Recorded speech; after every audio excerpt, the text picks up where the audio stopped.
इस Wikipedia channel में आपका स्वागत है। मैं विपुल जैन आज आपको बताने जा रहा हूँ क्लास 10th गणित का 822 MY जो पेपर हुआ था। आज मैंने उसको सॉल्व किया है, तो देखते रहिए विकिपीडिया चैनल। जय जिनेंद्र।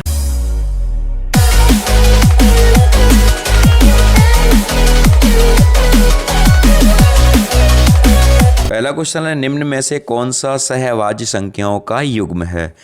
तो मैं आपको थोड़ी सी जानकारी के लिए बता दूं, ये चार ऑब्जेक्टिव मैंने लिखे हैं 14,35, 18,25 और 31,93 और 32,62। तो मैं आपको थोड़ी सी जानकारी के लिए बता दूं कि यहाँ पर सहभाज्य संख्याएं पूछी हैं। सहभाज्य संख्याएं होती हैं जिनका माशापा यानी जिनका HCF 1 आता है, उसे हम सहभाज्य संख्या कहते हैं।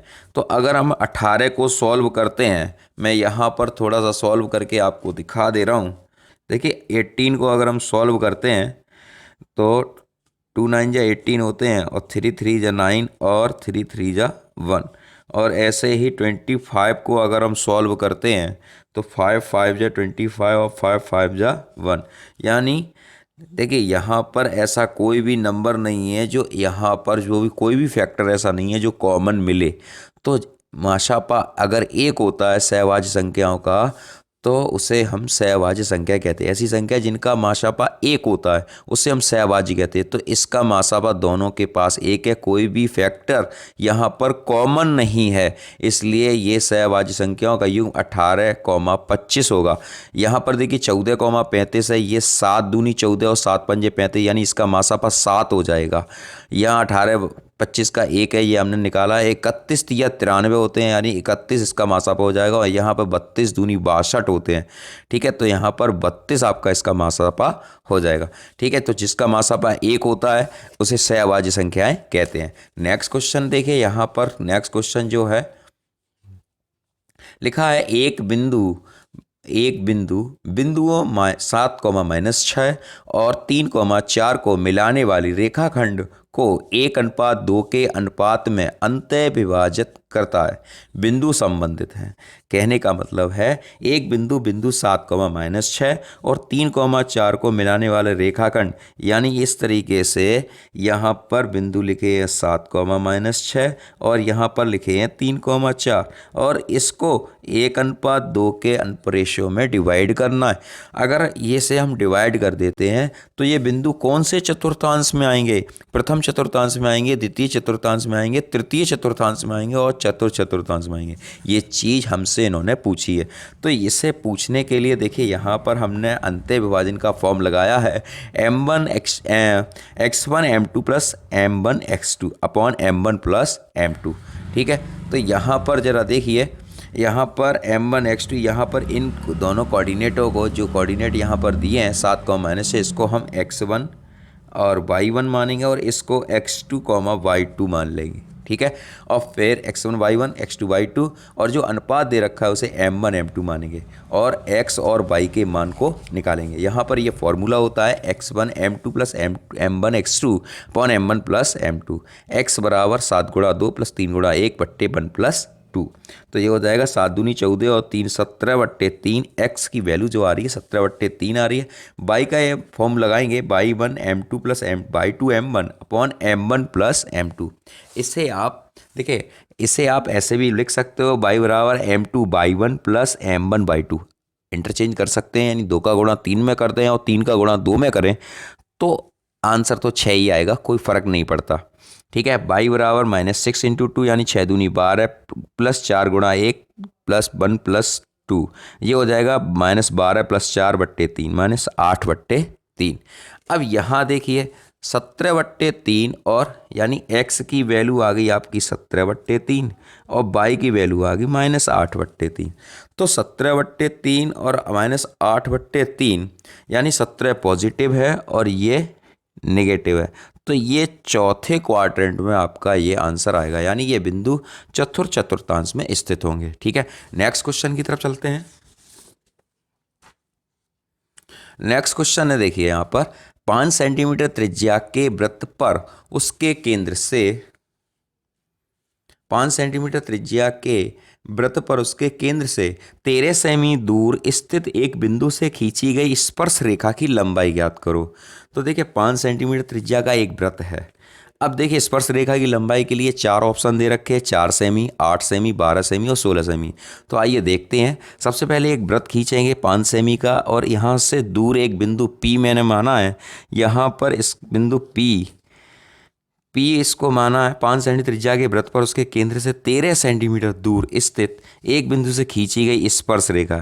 यहाँ से 13 सेमी दूर ये हो गया, ये 5 हो गया, ये आधार निकालेंगे, यानी इसे हम आधार कहते हैं अपनी लैंग्वेज में। वैसे ये आपको लंब दिखाई दे रहा होगा।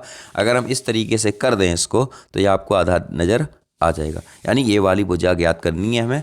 तो यहाँ पाइथागोरस निकालेंगे। पाइथागोरस देखिए, कर्ण का वर्ग बराबर लंब का वर्ग धन आधार का वर्ग, 13 का वर्ग धन AP, यहाँ पर ये लंब है, AP स्क्वायर बराबर 5 का square, 169 AP square plus 25, 169 minus 25 AP square, ये आ गया AP बराबर 12 सेंटीमीटर। यानी इसका तीसरा विकल्प जो है वो सही है। अगले क्वेश्चन की तरफ चलते हैं। देख लिया अगला क्वेश्चन क्या है। यदि x tan 45 cos 60 बराबर sin 60 cot 60। अब देखिए tan 45 की वैल्यू 1 होती है, cos 60 की वैल्यू 1/2, sin 60 की वैल्यू √3/2 और cot 60 की वैल्यू 1/√3। √3 से √3 कैंसिल हो जाएगा, तो x बराबर 2 से 2 भी कैंसिल हो गया, x बराबर 1 आ जाएगा। यानी इसके जो ऑप्शन हमें दे रखे हैं, इसका पहला वाला ऑब्जेक्टिव बिल्कुल सही है। अगला क्वेश्चन देखिए, एक कार के 2 वाइपर। देखिए आपने कार में 2 वाइपर लगे रहते हैं, चाहे कोई सी भी कार हो, कोई भी गाड़ी हो, सब में पानी अगर जब बारिश होती है, ठीक है, तो उन पे कांच पे जो ग्लास होता है आगे का, फ्रंट का, उस पे ग्लास पे वाइपर लगे रहते हैं। एक कार के 2 वाइपर हैं जो एक दूसरे को आच्छादित नहीं करते। प्रत्येक वाइपर की पत्ती की लंबाई R सेमी है, जो 120 अंश के कोण पर घूमकर सफाई कर सकता है। पत्तियों के प्रत्येक बोहार पर सफाई हुए भाग का क्षेत्रफल ज्ञात करो। यहाँ देखिए मैंने 4 ऑप्शन लिखे हैं, 1/3, 1/3 पाई R, 2/3 पाई R, 1/3 पाई R स्क्वायर और 2/3 पाई R स्क्वायर। तो यहाँ पर देखिए थीटा बराबर 120, R पत्ती की लंबाई, प्रत्येक वाइपर द्वारा पत्ती का कुल क्षेत्रफल 2 इंटू त्रिज्या खंड का क्षेत्रफल लगाएंगे। देखिए शीशा जो होता है, अगर इस तरीके से मान लें, शीशा इस तरीके से है, पाई आर इसका थीटा बटे 360, यानी वो फुल एंगल को डबल क्रॉस करता है। एक कार में 2 वाइपर, एक ऐसे करता है और फिर एक ऐसे करता है, ठीक है, एक ऐसे करेगा और फिर एक ऐसे करेगा। 2 वाइपर इस तरीके से कवर रहेंगे, तो आधा ये हो गया 180 तक और आधा ये हो गया 180 तक, यानी 360 डिग्री कवर करेगा। तो 2 into pi r square theta बटे 360, 2 इंटू पाई आर स्क्वायर 120, 360 या 2/3 पाई आर स्क्वायर यहाँ आता है, तो इसका आंसर हो जाएगा 2/3 पाई आर स्क्वायर। ठीक, देखिए नेक्स्ट क्वेश्चन जो है यहाँ पर, एक सामान्य वर्ष में 53 रविवार होने की प्रायिकता क्या होगी। देखिए 53 रविवार जो सामान्य वर्ष होती है, उसे सामान्य वर्ष यानी उसमें 365 दिन होते हैं, और जो लौंदगी साल होती है जिसे लीप वर्ष कहते हैं हम अपनी भाषा में, उसमें 366 दिन होते हैं, यानी 52 सप्ताह उसमें 2 दिन होते हैं, और इस सामान्य वर्ष में 52 सप्ताह 1 दिन होता है। ठीक है, तो 52 सप्ताह 1 दिन, यानी सामान्य वर्ष की सीधी सीधी सी कहानी है, सामान्य वर्ष की प्रायिकता होती 1/7 और लीप वर्ष की प्रायिकता होती 2/7। यह आप हमेशा याद रखें। यहाँ पर देखिए सामान्य वर्ष में 53 रविवार होने की प्रायिकता 1/7 है। ठीक है, अगले क्वेश्चन देखिए, क्वेश्चन नंबर 2 लिखा है, सिद्ध कीजिए एक त्रिभुज की 2 भुजाओं के मध्य बिंदु को मिलाने वाली रेखा तीसरी भुजा के समांतर होती है। यहाँ देखिए एक ट्राइंगल मैंने तैयार किया है, ABC और D और E, यानी एक त्रिभुज की 2 भुजाओं के मध्य बिंदु को, 2 भुजाओं के मध्य बिंदु, यानी इसका मध्य बिंदु D है और इसका मध्य बिंदु E है, इन दोनों को हमने मिलाया है और रेखा तीसरी भुजा के समांतर होना चाहिए। ये इस वाली भुजा के समांतर है दिया है। माना एक त्रिभुज ABC है, भुजा AB और AC को बिंदु D और E पर प्रतिच्छेद करती है। ठीक है, तो AD बट्टे BD, AD बट्टे BD बराबर AE बट्टे EC। ठीक, सिद्ध क्या करना है, सिद्ध करना है कि ये वाली भुजा इस भुजा के समानांतर होनी चाहिए, DE पैरेलल BC।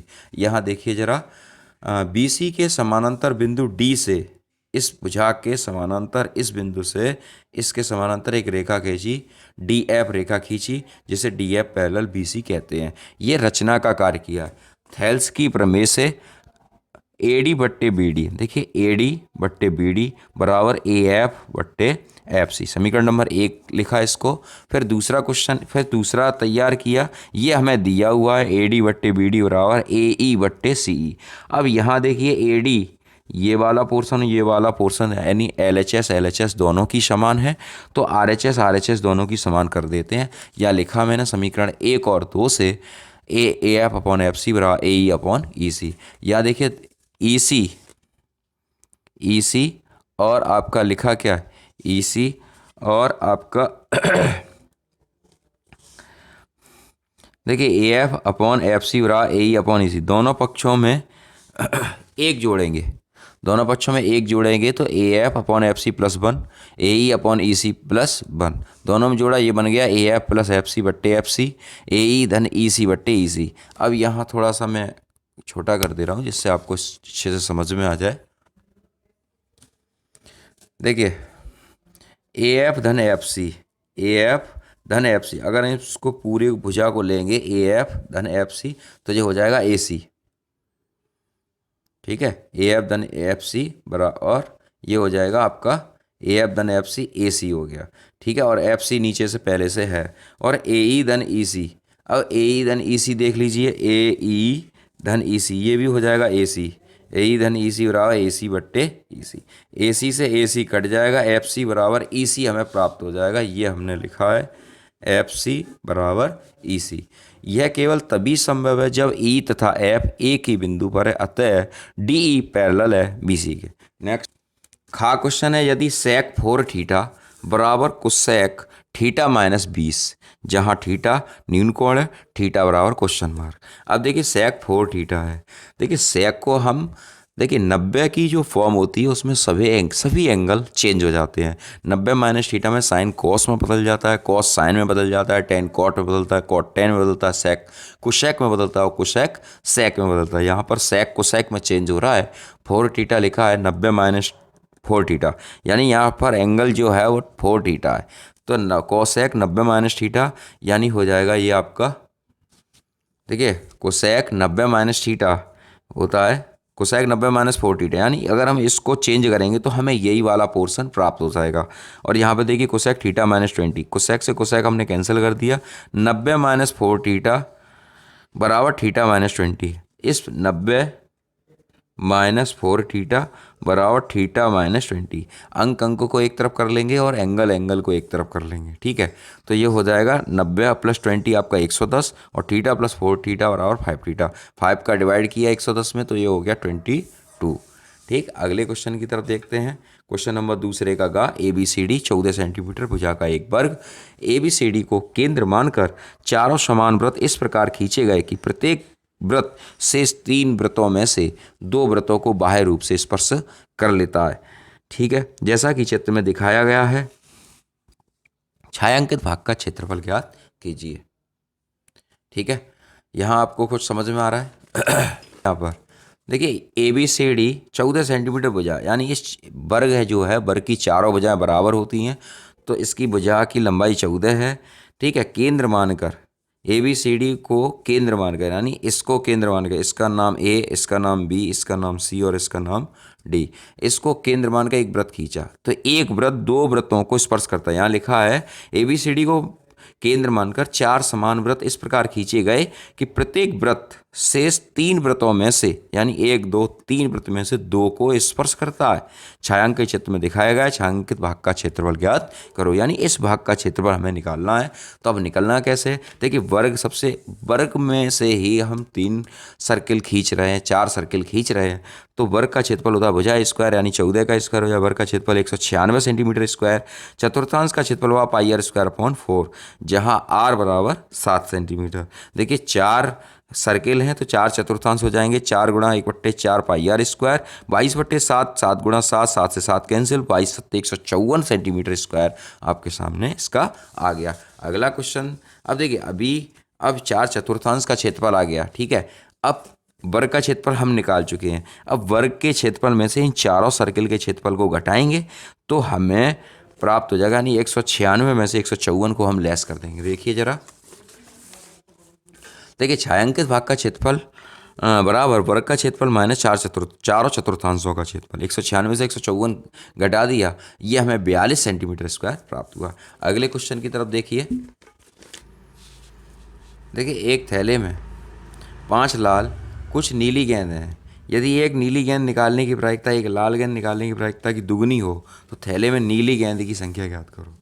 थैले में लाल गेंद की संख्या है 5, थैले में से नीली गेंद की संख्या है x, थैले में कुल गेंदें हो गई 5 + x। ठीक है, अब इसमें लिखा क्या है, एक नीली गेंद निकालने की प्रायिकता एक लाल गेंद के निकालने की प्रायिकता की दुगनी है। ठीक, तो लाल गेंद निकालेंगे तो लाल गेंद कितनी है 5, तो 5/5 + x। नीली गेंद कितनी है x, x/5 + x। ठीक है, अब इन्होंने लिखा यहाँ पर नीली गेंद निकालने की प्रायिकता एक लाल गेंद निकालने की प्रायिकता की दुगनी है। तो नीली गेंद बराबर लाल गेंद इंटू 2, x/5 + x, 2 × 5/5 + x। ठीक है, इसको हम सॉल्व करेंगे तो 5 दूनी 10/5 + x, x/5 + x। x का गुणा 5 + x में करेंगे, ठीक है, 5x और x², इसका भी करेंगे 10 × 5 = 50, 10x। अब इसको सॉल्व करेंगे तो 10x x² + 5x - 10x - 50 = 0, x² - 5x - 50 = 0। Factor करेंगे, गुणनखंड इसके होंगे 50 × 50, 10 × 5 = 50, 10 - 5, x - 50 = 0, x² - 10x + 5x - 50 = 0, x - 10 + 5 x - 10, ये आपका आंसर आ गया, x = 10। यानी नीली गेंदों की संख्या जो है वो आपकी 10 है। अगले क्वेश्चन की तरफ, नेक्स्ट क्वेश्चन यहाँ पर जो है, बिना लंबी विभाजन प्रक्रिया के दिखाए कि परिमेय संख्या 129/2 5/7 और 7/5 शांत दशमलव है या अशांत है। वैसे शांत की फॉर्म तो हम क्लास 7th और 8th से पढ़ते हुए आ रहे हैं, फिर भी मैं यहाँ पर दोहरा दे रहा हूँ कि अगर हर के अंदर 2m और 5n का रूप होता है, ठीक है, अगर 2m और 5n का रूप होता है तो वह शांत है। लेकिन यहाँ पर 129 में 2 और 5n का रूप तो है, लेकिन 7 भी दे रखा है, अतः इसलिए यह प्रसार अशांत आवर्ती कहलाएगा। ठीक है, अगले क्वेश्चन की तरफ चलते हैं। द्विघात बहुपद x² + 7x + 12 के शून्य ज्ञात करो। इसके शून्यकों और गुणांकों के बीच संबंध का सत्यापन कीजिए। यहाँ पर देखिए, पहले हम इसके शून्य को ज्ञात करेंगे, यानी इसके फैक्टर करेंगे, x के 2 मान निकालेंगे। x² + 7x + 12 लिखा है, 4 × 12, ये हमने आसानी से इसको हम निकाल लेंगे। अगला है, इसके हम शून्यकों से तुलना करेंगे। द्विघात बहुपद x² + 7x + 12 की तुलना करके ax² + bx + c से करने पर a = 1, b = 7 और c = 12, अल्फा = -4, बीटा = -3, शून्यकों का योगफल अल्फा + बीटा - b/a और शून्यकों का योगफल अल्फा + बीटा - b/a और -4 अल्फा की वैल्यू और बीटा की वैल्यू -3 बराबर -7 और -7 और -7, ये तुलना हो गई। अब अल्फा इंटू बीटा का और देख लेते हैं। ठीक है, शून्यकों का गुणनफल ये लिखा हुआ है, अल्फा इंटू बीटा = c/a, -4 -3, ये हो गया 12। ठीक है, माइनस माइनस हो जाएगा प्लस, 12 = 12। ठीक, अगले क्वेश्चन की तरफ चलते हैं। तीसरे का गा प्रश्न है ये। देखिए, क्या बिंदु A 3,2, B -2, -3 और C 2,3 एक त्रिभुज बनाते हैं? यदि हाँ तो इस प्रकार बने त्रिभुज का प्रकार बताइए। A = 3,2 और B = -2, -3।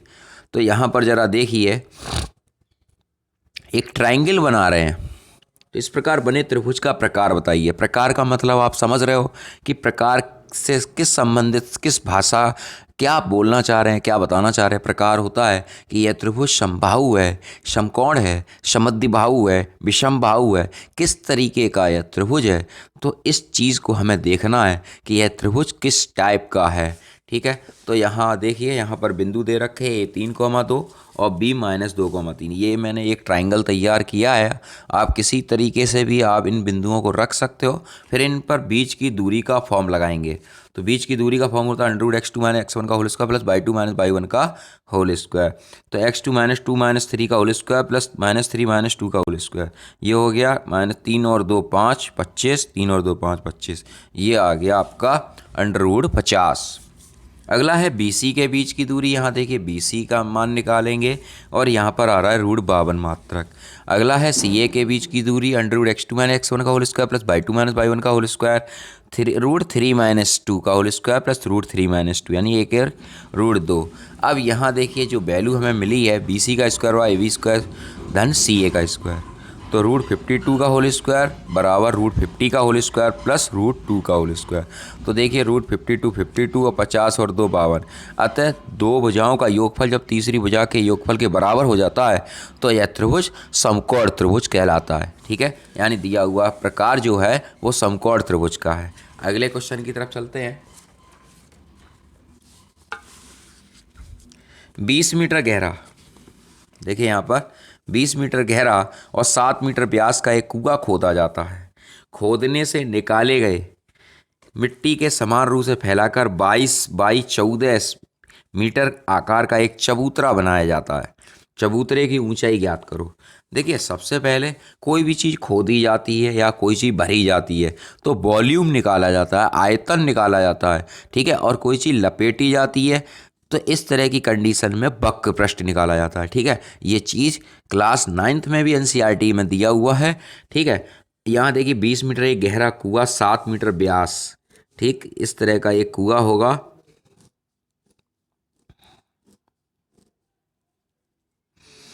ठीक है, ये आपका कुआं है, ये खोदा जा रहा है और इसका जो व्यास है वो पूरा 7 है। ठीक है, और इसकी जो गहराई है वो 20 मीटर है। ठीक, 20 मीटर गहरा और 7 मीटर व्यास का एक कुआं खोदा जाता है। खोदने से निकाली गई मिट्टी को समान रूप से फैला दिया जाता है, यानी इसके समान रूप से फैला दिया जाता है कि आकार का चबूतरा बनाया। चबूतरे की ऊंचाई ज्ञात करिए, कितनी ऊंचाई का बनता है। ठीक है, ये इसकी गिरनी बन जाती है। इस तरीके से यह कुआं तैयार हो जाता है। कुएं के लिए H बराबर 20, R 7/2 हो जाएगा। चबूतरे के लिए L बराबर 22। ठीक है, अब यहाँ देखिए चबूतरे की ऊंचाई H, कुएं का आयतन बराबर चबूतरे का आयतन। तो पाई आर इस कुएं का आयतन होता है, यानी बेलन का आयतन। बेलन का आयतन होता है पाई आर स्क्वायर H। बेलन का आयतन होता है पाई आर स्क्वायर है। चबूतरे का आयतन यानी LBH। ठीक है, यहाँ पर घन का आयतन लगेगा 22/7 गुणा 7/2, 7/2 20 और 22 गुणा 14 गुणा H। चबूतरे की हमें ऊंचाई निकालनी है तो इसको सॉल्व करके H बराबर 2.5 मीटर आ रहा है। देखिए यहाँ पर चौथे का प्रश्न है। चौथे का में लिखा है, ये प्रश्न मैंने अपने चैनल में फास्ट ट्रैक पेपर में भी बताया था। सिद्ध कीजिए 5 - √3 एक अपरिमेय संख्या है। यहाँ देखिए माना P और Q एक पूर्णांक संख्या है तो 5 - √3 अपॉन P अपॉन Q दोनों 5 - √3। तो 5 को हमने इधर भेजा, -√3 और P अपॉन Q -5। ठीक है, यहाँ पर LCM लिया P - 5Q अपॉन Q -√3 बराबर P upon Q -5Q upon Q, यानी Q को सेपरेट कर लिया हमने और ये बन गया आपका -√3 बराबर P अपॉन Q -5। अतः स्पष्ट है P और Q पूर्णांक है। P अपॉन Q -5 यानी ये वाला पोर्शन एक परमेय संख्या जो √3 भी एक परमेय संख्या होगी। ये परमेय संख्या है तो ये भी परमेय संख्या होगी, क्योंकि ऐसा नहीं है यह एक काल्पनिक संख्या है। 5 - √3 एक अपरमेय संख्या है। नेक्स्ट क्वेश्चन की तरफ देखते हैं। यह लिखा है दी हुई समांतर श्रेणी AP को बोलते हैं समांतर श्रेणी अर्थमेटिक प्रोग्रेशन, इसकी फुल फॉर्म होती है 6,13,20 (216) का मध्य पद ज्ञात कीजिए। तो A बराबर 6, D बराबर 13 - 6, 20 - 13 बराबर 7, nवा पद AN बराबर 216, AN बराबर A plus N - 1 into D, 216 बराबर 6 प्लस N - 1 इंटू 7, 216 बराबर 6, 7 का मल्टीप्लाई करेंगे 7N - 7।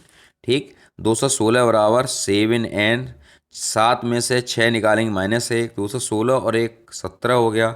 7 का डिवाइड किया 216 में तो ये 7 21 और 7 एकम 7 n/31 जो है विषम है। अतः मध्य पद के लिए n+1/2वां पद आएगा 32/2 यानी 16वां पद। a16 बराबर a+16-1 a16 बराबर a+15d। ये हो गया 6 + 15 × 7 105 a16 बराबर 111। ये वैसे आपके फर्स्ट ईयर क्लास में क्वेश्चन है इस टाइप के, लेकिन इसमें आप दे दिया है। फर्स्ट ईयर क्लास में इन क्वेश्चन बहुत सारे क्वेश्चन है इस टाइप के। ठीक है, नेक्स्ट क्वेश्चन की तरफ बढ़ते हैं। त्रिभुज ABC की भुजाएं AB और BC के मध्य बिंदु क्रम से AB और BC। AB आपका ये है और BC आपका ये है। इसके बिंदु 2, F 0, -3 है। ठीक है, 0, -3 है। बिंदु A के निर्देशांक 1, -4। तो त्रिभुज ABC का क्षेत्रफल ज्ञात कीजिए। एक लिखा है 1, 1, -4, मध्य बिंदु E के निर्देशांक। यहाँ पर जो बिंदु A के निर्देशांक तो इन्होंने दे रखे हैं, लेकिन बिंदु B के कोऑर्डिनेट हमें ज्ञात करने हैं। तो यहाँ पर x1 y1 और x2 y2 यानी इसकी जगह x2, y2 लिखेंगे। ठीक है, यहाँ पर x2 y2 क्वेश्चन मार्क है। कैपिटल X आपका 2 हो जाएगा, कैपिटल Y आपका -1 हो जाएगा। x1 1 और स्मॉल y1 आपका -4। अब यहाँ पर फॉर्मूला लगाएंगे मध्य बिंदु निर्देशांक के x बराबर x1 + x2/2, y बराबर y1 + y2/2। तो कैपिटल X बराबर पहले से लिख रखा है 2 है, x1 आपका 1 और x2 क्वेश्चन मार्क, यानी इसको सॉल्व करेंगे तो x2 बराबर 3 आएगा। y बराबर y1 + y2/2 है, तो y आपका -1 है, -1 बराबर -4 + y2/2। 2 का गुणा किया -2 + 4 y2, y2 बराबर 4 में से 2 निकाल दा, 2 हो गए। बिंदु B के निर्देशांक 3, 2। ठीक है, यानी कोऑर्डिनेट B के आ गए। अब इसके बाद इसी तरीके से हम बिंदु C के कोऑर्डिनेट भी ज्ञात करेंगे। अब कोऑर्डिनेट्स बिंदु C के लिए BC के मध्य बिंदु निर्देशांक यहाँ पर हम दोबारा से यहाँ पर हम रिप्रेजेंट करेंगे A, B और C। ठीक, यहाँ पर बिंदु F के कोऑर्डिनेट हैं 0, -3 और B के हम कोऑर्डिनेट निकाल चुके हैं, जो अभी हमने निकाले थे बिंदु B के निर्देशांक 3, 2। ठीक है, अब यहाँ पर जरा देखिए BC के मध्य बिंदु F के निर्देशांक यानी बिंदु C के कोऑर्डिनेट हमें निकालने हैं, फाइंड करने हैं। x बराबर 0 और y बराबर -3। x1 3 हो जाएगा, y1 2 हो जाएगा और x2 ये आपका x2, y2। सेम प्रोसेस है मध्य बिंदु निर्देशांक कैपिटल X बराबर x1 + x2/2, 3 + x2/2 यानी x2 बराबर -3। ठीक है, और y बराबर y1 + y2/2 -3 बराबर 2 + y2/2। 3 दूनी 6, -2 घटाएंगे -8/2, यानी बिंदु C के कोऑर्डिनेट आ गए -3, 8। फिर इन्होंने क्वेश्चन में लिखा था, देखिए मैं क्वेश्चन दोबारा से पढ़ दे रहा हूँ आपके सामने। त्रिभुज ABC की भुजाएं AB और BC के मध्य बिंदु हमने के क्रम से E और F हैं। बिंदु A के निर्देशांक इन्होंने दे रखे थे, BC के निर्देशांक हमने निकाल लिए। अब इन्होंने कहा त्रिभुज ABC का क्षेत्रफल ज्ञात करो। तो त्रिभुज ABC का क्षेत्रफल के लिए वही फॉर्म लगाएंगे। त्रिभुज ABC का क्षेत्रफल बराबर 1/2 x1 y2 - y3 x2 y2 y3 - y1 x3 y1 - y2। 1/2 x1 की वैल्यू यहाँ से तीनों निर्देशांकों को हम रखेंगे x1 y1 x2 y2 x3 y3 मानकर इस प्रश्न को सॉल्व करेंगे और 8 मात्रक इसका आंसर आ जाएगा। अगले प्रश्न की तरफ चलते हैं। देखिए यहाँ पर अगला क्वेश्चन है चौथे का sin थीटा बराबर 4/5। ठीक, 4 tan theta -5 cos theta upon sec theta + 4 cot theta मान निकालना है। त्रिभुज ABC में पाइथागोरस प्रमेय से लिखा है sin थीटा लंब बट्टे कर्ण यानी 4/5 लिखा है। लंब बट्टे कर्ण, तो यहाँ पर आधार हमें निकालना है। तो AC का स्क्वायर बाई B का स्क्वायर धन BC का स्क्वायर, तो ये हो जाएगा 5 का वर्ग 4 का वर्ग धन BC। 5 का वर्ग 25 होता है, 4 का वर्ग 16 होता है। 25 में से 16 को निकाल दिया हमने, तो ये बचे 9, 9 का रूट होता है 3। ठीक है, अब यहाँ पर देखिए, यहाँ पर हमारे पास त्रिभुज की तीनों भुजाएं हमें प्राप्त हो चुकी हैं। अब यहाँ पर हम 4 tan theta -5 cos theta upon sec theta + 4 cot theta. tan theta होता है 4/3 यानी लंब बट्टे आधार। ठीक है, -5 cos थीटा होता है आधार बट्टे कर्ण यानी 3/5। sec थीटा होता है आपका आधार बट्टे sec थीटा होता है कर्ण बट्टे आधार। ठीक है, 5/3 और cot थीटा होता है आधार बट्टे लंब 3/4। 5 से 5 कट गया, 4 से 4 कट गया। ठीक है, ये आपका आ गया 4×4 = 16/3 माइनस 3/5/3 प्लस 3। ठीक, 16 - 9/3, 5 + 9/3। 16 में से 9 घटाए 7/3, 9 × 5 = 14/3, 3 से 3 कट गया 7/14 अर्थात 1/2। ठीक, अगले क्वेश्चन की तरफ चलते हैं। अगला प्रश्न है 5वें का। इसमें भी 4 खंड हैं, आपके सिद्ध कीजिए निम्नलिखित समीकरणों का युग्म एक अद्वितीय हल रखता है। वज्रगुणन विधि द्वारा इसको हल कीजिए। 2x + 3y = 7, 6x + 5y = 11। ठीक है, तो इस प्रश्न को 7 को हम इधर लेके आए और 11 को भी लेके आए, -7 - 11। समीकरण नंबर 1, समीकरण नंबर 2। समीकरण 1 और 2 को a1x + b1y + c1 = 0 तथा a2x से तुलना करेंगे, क्योंकि ये कह रहे हैं कि निम्नलिखित समीकरण अद्वितीय हल है या नहीं है। अगर है तो इसको हल करो। a1 = 2, b1 = 3, यहाँ से तुलना करेंगे इस समीकरण से। a1 = 2, b1 = 3 और c1 = -7। ठीक है, और दूसरा a2 = 6, b2 = 5 और c2 = -11। तो a1/a2 बराबर b1/b2 बराबर c1/c2। ठीक है, 2/6, 3/5 -7/-11।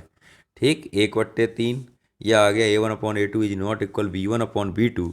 अतः स्पष्ट है समीकरण, देखिए कोई भी यहाँ पर मैच नहीं कर रहा है, तो स्पष्ट है कि यह अद्वितीय हल है। अब वज्रगुणन विधि द्वारा इसको हल करेंगे।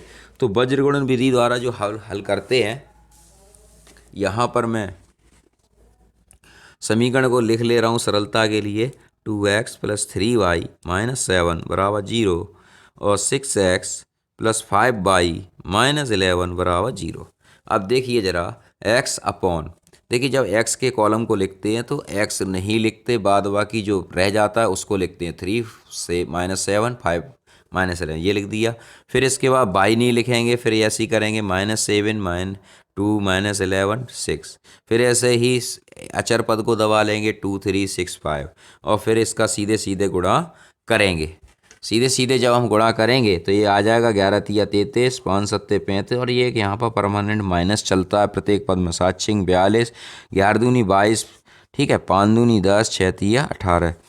ठीक, यहाँ पर देख लीजिए x बराबर -33 और ये हो गया 35 और y बराबर -42 + 22 बराबर 1/18 में से 10 घटाएंगे -8। ठीक है, ये आपके सामने हो रहा है क्वेश्चन। देखिए यहाँ पर 35 में से 33 घटाए x 2 बाई 42 में से 22 निकाले माइनस के भी 1/-8। अब यहाँ पर पहला और तीसरे को हम रखेंगे, फिर दूसरे और तीसरे को रखेंगे। तो x/2 बराबर -1/8, 8 -8x बराबर 2, x बराबर 2/8 यानी -1/4। y/-20 बराबर -1/8, y बराबर -20, y बराबर 20/8 यानी 5 2 एकम 2 यानी 10 हो जाएगा। 2 चौक 8, 5/2 यानी x बराबर -1/4 और y बराबर 5/2। ठीक है, ये क्वेश्चन आपका जो थ्योरम वाला है, प्रमेय वाला क्वेश्चन है। देखिए 10 सेंटीमीटर लंबाई के एक रेखाखंड को 3:2 के अनुपात में आंतरिक रूप से विभाजित कीजिए। रचना के पद भी लिखिए। तो यहाँ देखिए सबसे पहले मैं आपको बता दूं क्या क्या करते हैं इसमें। पहले एक सीधी एक रेखा खींचेंगे जिसकी लंबाई 10 सेमी है। 10 सेमी पैमाने से लाइन खींचकर, ठीक है, पैमाने से लाइन खींचेंगे, फिर यहाँ से न्यून कोण बनाते हुए एक रेखा खींचेंगे, फिर प्रकाल के अंदर एक निश्चित दूरी लेकर चाप लगाएंगे। और चाप कितने लगाएंगे? 5 चाप लगाएंगे। ठीक है, यहाँ पर देखिए 5 चाप लगे हुए हैं पूरे, और एक निश्चित दूरी से पहले यहाँ से चाप लगाना स्टार्ट करेंगे, फिर वही दूरी लेकर यहाँ से चाप लगाएंगे, जो ये चाप खींचेगा, फिर यहाँ पर प्रकाल रखेंगे, यहाँ चाप लगाएंगे।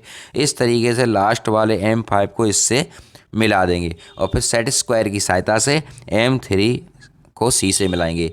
आपको ज़्यादा जानकारी चाहिए हो तो और वीडियो आप देख सकते हो जिसमें मैंने ऐसे प्रश्नों को सॉल्व किया है। ठीक, और फिर इसके रचना के चरण लिखते हैं। बिना रचना के चरण के ये क्वेश्चन पूरा नहीं माना जाता। यहाँ देखिए सर्वप्रथम ए बी बराबर 10 सेंटीमीटर की रेखा खींची, बिंदु ए को केंद्र मानकर 5 सेमी का चाप लगाया, फिर 5 चाप लगाए, नाम क्रम से M1 M2 M3 और M4 और M5 दिए। बिंदु M5 को बिंदु बी से मिला दिया और रेखा बी एम 5 के समांतर सेट स्क्वायर की सहायता से एक रेखा खींची जो M3 को सी से मिलाती है। इस प्रकार हमारी यह रचना पूरी हुई। अगला क्वेश्चन देखिए यहाँ पर। देखिए त्रिकोणमिति के अंदर मैं आपको हकीकत बात बता दूं कि त्रिकोणमिति के अंदर कोई भी क्वेश्चन इंपॉर्टेंट नहीं होता। ये सब सारे क्वेश्चन एक टेक्निकल बेस पर होते हैं कि आपके अंदर कितनी बुद्धि क्षमता होती है इन प्रश्नों को हल करने की। बस आपकी प्रैक्टिस अच्छी होनी चाहिए, आपके क्वेश्चन स्वतः ही लगते हुए जाएंगे। निम्नलिखित सर्व समीकरण को सिद्ध कीजिए। Cot square theta minus 1/sin² बराबर -1। 1 + tan² ये आपके दो क्वेश्चन इन्होंने दे रखे हैं, तो सबसे पहले इसको हम चेक करेंगे। Cot square theta minus 1/sin² बराबर -1। लेफ्ट हैंड साइड को उठाया, cot square theta minus 1/sin²। यहाँ देखिए कॉट थीटा को हमने खोला, कॉस स्क्वायर थीटा बट्टे sin² theta minus 1/sin² theta. sin² theta दोनों से कॉमन लिया, ये ऊपर बचा cos square theta -1। cos square theta -1 और यहाँ से माइनस कॉमन लिया, 1 + cos स्क्वायर थीटा बट्टे sin² थीटा को चेंज किया 1 - sin² theta 1 - cos square theta. तो 1 माइनस यहाँ से माइनस कॉमन ले लिया, ये बनेगा 1 - cos स्क्वायर थीटा और ये 1 - cos स्क्वायर थीटा से काट दिया। -1 बराबर माइनस है, लेफ्ट हैंड साइड बराबर right hand side. Second 1 + tan² theta 1 + sin theta 1 - sin theta समीकरण नंबर, यहाँ इसको हमें 1 लाना है। तो यहाँ देखिए 1 + tan² theta 1 + sin theta 1 - sin theta. तो 1 + sin थीटा और 1 - sin थीटा मिलकर आपके हो जाएंगे 1 - sin² थीटा। ठीक है,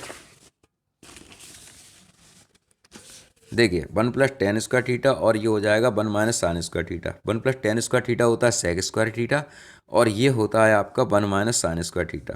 sec² थीटा 1 - sin² थीटा होता है cos स्क्वायर थीटा। ठीक, 1/sec² थीटा को हमने ओपन किया, 1/cos स्क्वायर थीटा हो गया, cos से cos कट गया, ये आ गया आपका 1। ठीक, अगले क्वेश्चन लास्ट क्वेश्चन है इसका सेक्शन 5 का, क्वेश्चन नंबर 5 का घाव निम्नलिखित सारणी के माध्य ज्ञात करो। देखिए 120 से 130, 130 से 140, 140 से 150, 150 से 160, 160 से 170 बारंबारता दे रखी है 2, 8, 12, 20, 8। ठीक है, इसका माध्य ज्ञात करना है। तो यहाँ पर देखिए 120 और 130 का मध्य बिंदु जो है वो इसमें बीच में जो गैप है वो 10 का है। तो 10 का आधा अगर हम करते हैं तो 5 आता है। तो 5 अगर प्रत्येक पद में जोड़ देते हैं तो ये मध्य बिंदु तैयार हो जाता है। फिर यहाँ पर FI XI सीधा सीधा मल्टीप्लाई करेंगे, 125 का 2 में, 8 का 135 में, 12 का 145 में।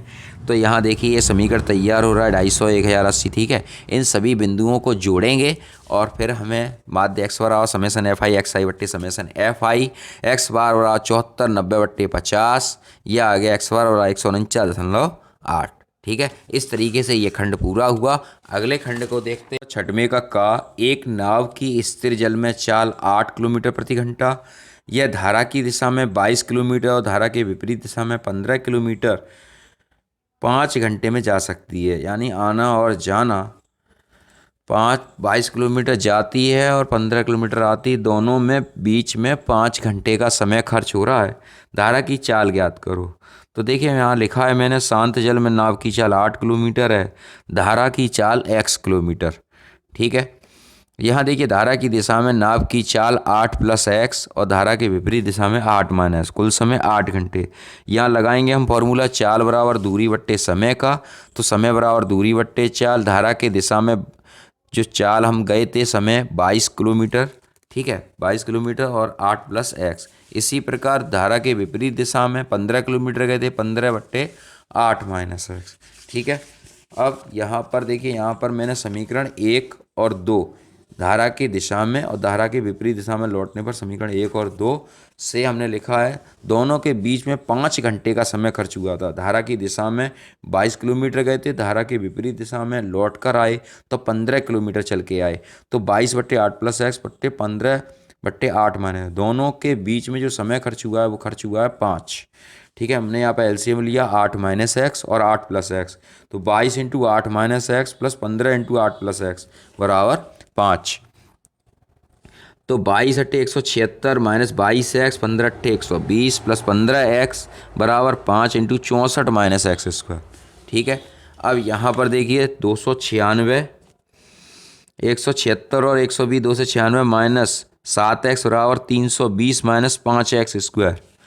ये हो गया आपका 5x² minus 7x plus 296 minus 320 बराबर 0। 5x² माइनस 7x माइनस 24 बराबर 0। 5x² माइनस 15 और माइनस 8, 15 माइनस 8x यानी 15 अट्ठे 120 होते हैं, और 15 में से 8 घटाते हैं तो 7 बचता है। ठीक है, minus 24, 5x² minus 15x minus minus plus 8x minus 24। 5x यहाँ से कॉमन लिया, x माइनस 3, 8 यहाँ से कॉमन लिया, x माइनस 3, x माइनस 3 यहाँ से कॉमन लिया, 5x प्लस 8। ठीक है, x minus 3, 5x plus 8, x minus 3 बराबर 0, x बराबर 3, 5x प्लस 8 बराबर 0, 5x बराबर माइनस 8, x बराबर माइनस 8/5। ठीक है, ये वाली लेंगे क्योंकि ये पॉजिटिव है। धारा की चाल 3 किलोमीटर प्रति घंटा आ गई। अगला क्वेश्चन है, देखिए यहाँ पर समान ऊंचाई के दो स्तंभ 100 मीटर चौड़ी सड़क के दोनों ओर स्थित हैं। सड़क पर स्थित किसी बिंदु से स्तंभों के शिखर का उन्नयन कोण 60 अंश और 30 अंश है। स्तंभों के बीच की बिंदु की स्थिति और प्रत्येक स्तंभ की ऊंचाई ज्ञात करो। अब यहाँ देखिए समान स्तंभ के दोनों समान स्तंभ के ये स्तंभ है, 100 मीटर चौड़ी सड़क है यानी इनके बीच की दूरी 100 मीटर है। ठीक है, दोनों ओर स्थित सड़क पर स्थित किसी बिंदु यानी कोई भी बिंदु यहाँ पर मान सकते हैं, और एक तरफ 60 अंश का कोण बन रहा है और एक तरफ 30 अंश का कोण बनता है। स्तंभों के बीच बिंदु की स्थिति और प्रत्येक स्तंभ की ऊंचाई ज्ञात कीजिए।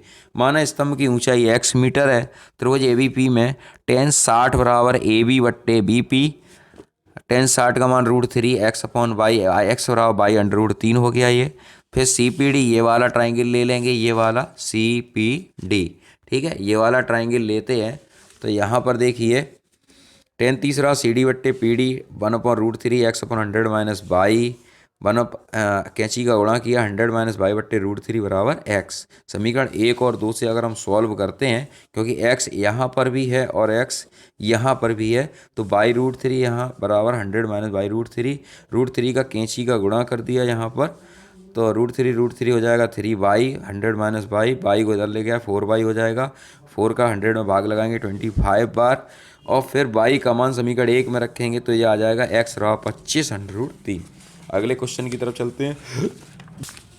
देखिए अगला क्वेश्चन जो है 10 सेंटीमीटर ऊंचाई और 6 सेंटीमीटर आधार त्रिज्या के एक ठोस लंबवृत्तीय बेलन में से समान ऊंचाई और समान त्रिज्या वाला एक लंबवृत्तीय शंकु काट लिया जाता है। शेष बचे ठोस का कुल पृष्ठीय क्षेत्रफल ज्ञात करो।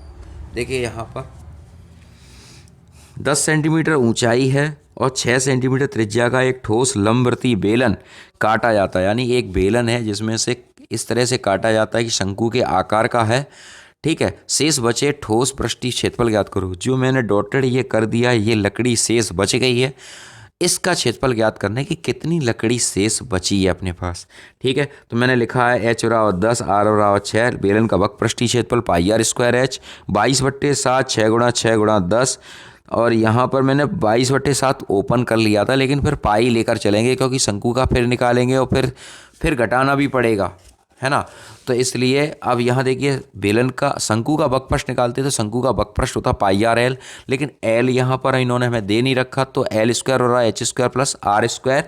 h की वैल्यू आपकी 10 है और रेडियस आपकी 6 है, 136 2√34 आ गया। अब शंकु का वक्रपृष्ठीय क्षेत्रफल πrl होता है पाई इंटू 6 दूनी 12√34 पाई। ठीक है, शेष ठोस का कुल पृष्ठीय क्षेत्रफल बराबर बेलन का पृष्ठीय क्षेत्रफल प्लस बेलन के आधार का क्षेत्रफल प्लस शंकु का वक्र पृष्ठीय क्षेत्रफल। अब देखिए बेलन का पृष्ठीय क्षेत्रफल 360 पाई, बेलन के आधार का क्षेत्रफल होता है, देखिए बेलन का जो आधार होता है वो एक वृत्त के समान होता है, तो बेलन का आधार का क्षेत्रफल πr² और शंकु का वक्र पृष्ठीय क्षेत्रफल 12√34 पाई। यहाँ से पाई कॉमन लिया, 360 प्लस 36 प्लस 12√34। ठीक है, 360 36 और √34 का मैंने यहाँ पर वर्गमूल निकाला है, 5.8 के समथिंग आ रहा है। ठीक है, ये आ गया आपका 401.8 पाई सेंटीमीटर स्क्वायर। अगले क्वेश्चन की तरफ चलते हैं। देखिए ये क्वेश्चन मेरे सामने अभी तक तोरण वाला ये क्वेश्चन है, अभी तक नहीं आया था, ये पहली बार इस सेट पेपर में आया है। निम्नलिखित आंकड़ों से अधिक प्रकार की विधि संचयी बारंबारता वक्र कीजिए। देखिए एक कम प्रकार का होता है, एक अधिक प्रकार का होता है। मैंने यहाँ पर दोनों को ही सॉल्व करके आपको बताया है। देखिए यहाँ पर मान लिखा है 0, 5, 5, 10, 10, 15, 15, 20, 20, 25, 25, 30। ठीक है, 17, 20, 26, 42, 34 और 28। अब यहाँ देखिए मान 0, 5, 5, 10, 10, 15, 15, 20, 20, 25, 25, 30। बारंबारता ये लिखी है।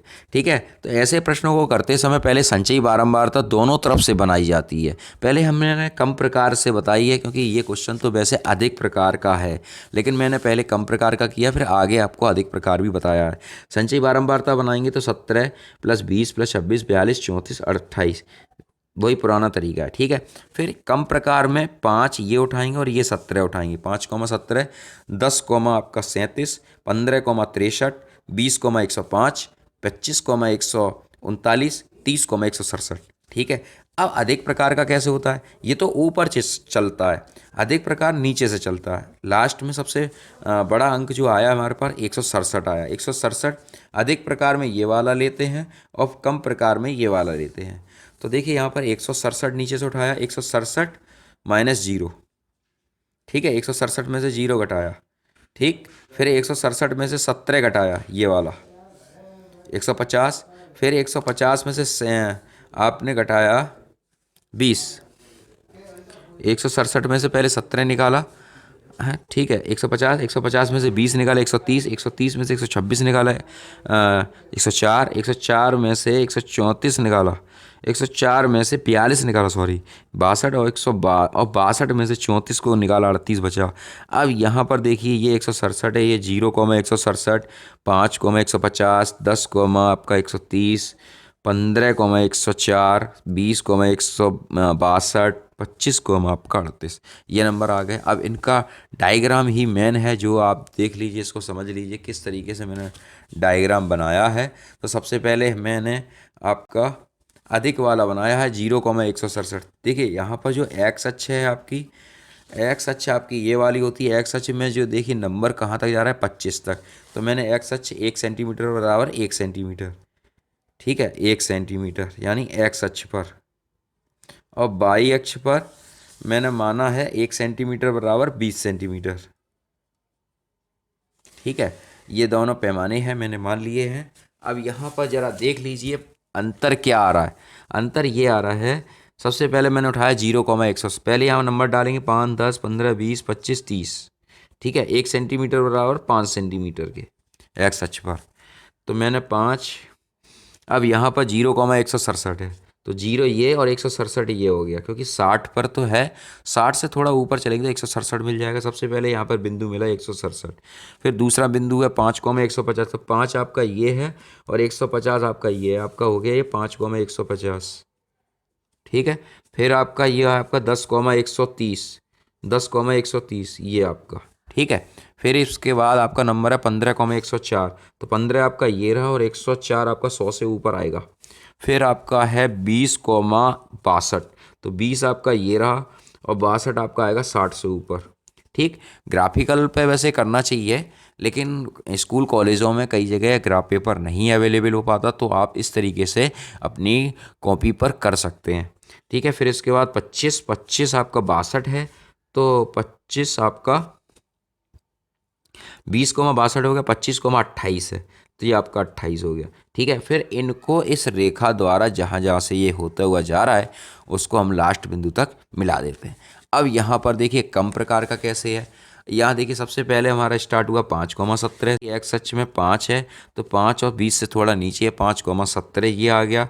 फिर इसके बाद आपका है 10,37 लिखा है, तो 10 देखिए 10 ये है और 37 आपका 40 से नीचे है, ये बन गया। ठीक है, फिर उसके बाद 15,63 है, तो 15 आपका ये है और 63 60 से ऊपर जाएगा। फिर इसके बाद आपका 20,105 है, 20 और 105। फिर इसके बाद 25,139 है, ये पहुंच गया। फिर उसके बाद 30,167 है, ये आ गया। ठीक, इन सबको मिला देंगे बिंदु तक, ये आपके कम प्रकार और ये आपका अधिक प्रकार और ये आपका कम प्रकार है। अधिक प्रकार में ऊपर से चलता है ग्राफ और कम प्रकार में नीचे से चलता है। ठीक है, इतना आपको ध्यान रखना है। और अंतिम प्रश्न इसका देखिए, अंतिम प्रश्न क्वेश्चन नंबर 7 है। ये 6 नंबर के प्रश्न हैं आपके। ये द्विघात समीकरण 2x² + kx + 3 = 0 के मूल, दोनों मूल वास्तविक और बराबर हैं, तो k का मान ज्ञात करो। तो यहाँ पर देखेंगे, देखिए मूल बराबर जब होते हैं तो b² - 4ac लगाते हैं। यहाँ पर पहले द्विघात समीकरण से हम तुलना करेंगे, ax² + bx + c = 0 से तुलना करने पर। ठीक है, तुलना करेंगे तो ए बराबर 2, बी बराबर के और सी बराबर 3 आ जाएगा। फिर इसके बाद बी स्क्वायर माइनस 4ac रखेंगे तो बी की वैल्यू के स्क्वायर माइनस 4 इंटू 2 इंटू 3, 4 दूनी 8 या 24, के स्क्वायर बराबर 24, के बराबर प्लस माइनस 2√6 मात्रक आ गया। सेकंड पार्ट है इसी का, द्विघात समीकरण 2x square minus 5x plus 3 बराबर 0 का हल कीजिए। माना द्विघात समीकरण ax square plus bx plus c बराबर 0 से तुलना करेंगे, a बराबर 2, b बराबर माइनस 5, c बराबर 3 हो गया। फिर इसके बाद 2x square minus 5x plus 3 बराबर 0, फिर यहाँ इसके फैक्टर करेंगे तो 2 तिया 6 हो जाता है, 2 plus 3 minus 2x minus 3x plus 3 बराबर 0, 2x रहा x minus 1 minus 3x minus 1, x minus 1 यहाँ से कॉमन लिया, 2x माइनस 3 हो गया तो x माइनस 1 बराबर 0, x बराबर 1, 2x माइनस 3 बराबर 0, 2x बराबर 3, x बराबर 3/2। ठीक है, अगले क्वेश्चन की तरफ चलते हैं। इसका जो अथवा वाला क्वेश्चन है, क्योंकि लास्ट वाले पोर्शन में ऐसा आता है कि ऑप्शन में आता है, चूज़ करने को आता है कि आप ये कर सकते हो या फिर ये कर सकते हो। निम्नलिखित रैखिक समीकरणों युग्म को रैखिक समीकरणों के युग्म में बदलकर हल कीजिए। देखिए 5/x-1 प्लस 1/y-2 बराबर 2, 6/x-1 माइनस 3/y-2 बराबर 1। ठीक है, माना 1/x-1 बराबर a एंड 1/y-2 बराबर b। मैंने इसको a मान लिया, इसको b मान लिया। 5a प्लस b बराबर 2, 6a माइनस 3b बराबर 1। समीकरण नंबर 1, समीकरण नंबर 2। समीकरण 1 में 3 का गुणा करते हैं तो 15a, 3 का गुणा करेंगे तो 5 तिया 15, 3b 3 दूनी 6, और यहाँ पर 6a माइनस 3b, 3b से 3b कट गया, ये हो गया 15, 6 21, 6 और 1 7, 7/a बराबर 1/3। ठीक है, अब इस a का मान चाहे आप फर्स्ट में रख दो चाहे आप सेकंड में रख दो। मैंने फर्स्ट में रखा है। 5a प्लस b बराबर 2, 5 इंटू 1/3 प्लस b बराबर 2, b बराबर 2 माइनस 5/3, 3 दूनी 6 माइनस 5, 1/3, b बराबर 1/3। ठीक है, a बराबर 1/3 और b बराबर 1/3, ये मान आ गए। और हमें a और b का मान नहीं निकालना, हमें निकालना है x और पाई का। तो 1/x-1, देखिए 1/x-1 बराबर 1/3 लिखा है, 3 का गुणा करेंगे 3x-1, 3 और 1 4, x बराबर 4 आ गया। इसी तरह से 1/y-2 बराबर 1/3, 3 बराबर y-2, 3 प्लस 2 बराबर y, 3 और 2 5, y बराबर 5। ठीक है, नेक्स्ट क्वेश्चन देखते हैं 7वें का। खा, देखिए एक समांतर चतुर्भुज ABCD में भुजा AD पर कोई बिंदु E है। एक समांतर चतुर्भुज ABCD में भुजा AD पर कोई बिंदु E है तथा BE भुजा CD को बिंदु F पर प्रतिच्छेद करती है, जैसा कि चित्र में दर्शाया गया है। मैंने यहाँ पर चित्र ड्रॉ किया है। एक समांतर चतुर्भुज ABCD में भुजा AD को कोई बिंदु E है, BE भुजा CD को बिंदु F पर प्रतिच्छेद करती, जैसा कि चित्र में दिखाया है। त्रिभुज सिद्ध करना है, त्रिभुज ABC समरूप है त्रिभुज CBFB के। मैंने यहाँ पे लिखा दिया है ABCD एक समांतर चतुर्भुज है, भुजा AD पर बिंदु E है। ठीक है, जिसे बिंदु B से मिलाया, BE भुजा CD भुजा को F पर प्रतिच्छेद करती है। सिद्ध करना है त्रिभुज ABC समरूप है त्रिभुज CFB के। अब देखिए समरूपता की जो कंडीशन है क्लास 9th में हम पढ़ चुके हैं। त्रिभुज ABE होता है ABE, और त्रिभुज CFB में अगर हम ये उठाते हैं त्रिभुज ABE और CFB में ये जो मिल रहा है हमें, ठीक है, यहाँ देखिए जरा AEB, ये वाला एंगल और ये वाला एंगल एकांतर कोण है। ठीक है, एंगल A और एंगल C शीर्षाभिमुख कोण है। ठीक है, तो समरूपता की कसौटी से त्रिभुज ABE समरूप है त्रिभुज CFB के। ठीक है, लास्ट क्वेश्चन है इस पेपर का। समकोण त्रिभुज ABC में एंगल B 90 डिग्री, यदि D भुजा BC का मध्य बिंदु है तो सिद्ध करो AC स्क्वायर बराबर 4AD square minus 3AB square. Important प्रश्न था ये, अच्छा प्रश्न। देखिए दिया है एक समकोण त्रिभुज ABC में जिसमें कोण भी 90 है, भुजा BC का मध्य बिंदु D है। देखिए ये आपका 90 डिग्री है। ठीक है, अब सिद्ध क्या करना है, सिद्ध करना है ए सी स्क्वायर व 4AD² माइनस 3AB²। समझने की कोशिश करना त्रिभुज ए बी सी में। देखिए सबसे पहले त्रिभुज ए बी सी में ए बी और सी पाइथागोरस लगाएंगे तो आपका ये कर्ण आपको दिखाई दे रहा है ए सी, और ये लंब है और ये आधार है। ओ भाई मैंने लिखा ए सी स्क्वायर व ए बी स्क्वायर धन बी सी स्क्वायर, ए सी स्क्वायर व ए बी स्क्वायर धन 2BD², ये हो गया ए सी स्क्वायर व ए बी स्क्वायर धन 4BD²। समीकरण नंबर 1। त्रिभुज ए बी डी में पाइथागोरस प्रमेय से AD² बराबर AB² धन BD²। अब यहाँ देखिए ABD उठाया, AB² धन BD² बराबर AD², ऐसा ही लिखा है। अब यहाँ इसमें से घटा दिया हमने, AD² में से AB² घटाया, AD में से AB² घटाया, ये बच्चा BD²। अब यहाँ देखिए जरा BD²। अब यहाँ समीकरण नंबर 2 बनाया, समीकरण 2 का मान समीकरण 1 में रखेंगे, ये समीकरण नंबर 1 है। मैंने उतारा AC² धन AB² और BD² बराबर ले लिखा है AD² माइनस AB² इंटू 4। तो AC² बराबर AB² धन 4AD² माइनस 4AB²। ठीक, तो AC² बराबर 4AD² और 4 में से 1 घटाएंगे माइनस 3AB²। ठीक है। अगर आपकी फिर भी कोई प्रॉब्लम हो रह जाती है तो कमेंट बॉक्स में अपनी प्रॉब्लम को ज़रूर शेयर करें। देखते रहिए विकिपीडिया चैनल। जय जिनेंद्र, जय हिंद, जय भारत। आपका दिन शुभ रहे।